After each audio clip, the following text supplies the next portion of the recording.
এমন যদি হতো আমি এক্সেলে যেটা চাইছি সেটা খুব অনায়াসেই করে ফেলতে পারতাম। যেমন ধরো, এমপ্লয়ি নাম্বারে আমি চাইছি এখানে 001 লিখতে, কিন্তু যখনই আমি এন্টার দিচ্ছি এখানেও শুধু 1 চলে আসছে, বা 002 লিখতে, কিন্তু যখনই এন্টার দিচ্ছি এখানে শুধু 2 চলে আসছে। তো এইটা আমরা খুব সহজে কিভাবে করতে পারি সেটাই আমরা আজকে দেখব। তাহলে চলো, এটাকে আগে আমরা মুছে নিলাম। এইবার পুরো যতখানি আমার চাই ততটা আমি ধরো সিলেক্ট করে নিলাম। এই 15 অব্দি আমি সিলেক্ট করে নিচ্ছি। নেওয়ার পরে এই যে হোম ট্যাব, এই হোম ট্যাবের আন্ডারে জেনারেল লেখা আছে, এখানে ক্লিক করে এটাকে টেক্সট করে দিতে হবে।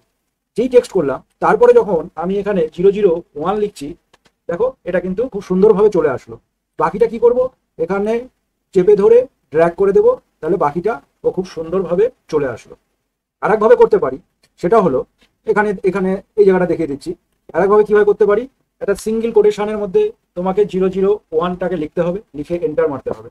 এন্টার মেরে এখানে ক্লিক করে আবার এই প্লাস সাইনটাকে চেপে ধরে তুমি যদি ড্র্যাগ করো, তাহলে দেখো খুব অনায়াসে এটা চলে আসলো। এরকমই সুন্দর সুন্দর ট্রিক্স যদি জানতে চাও, তাহলে সাইবার শিক্ষাকে অবশ্যই সাবস্ক্রাইব করে ফেলো। ধন্যবাদ।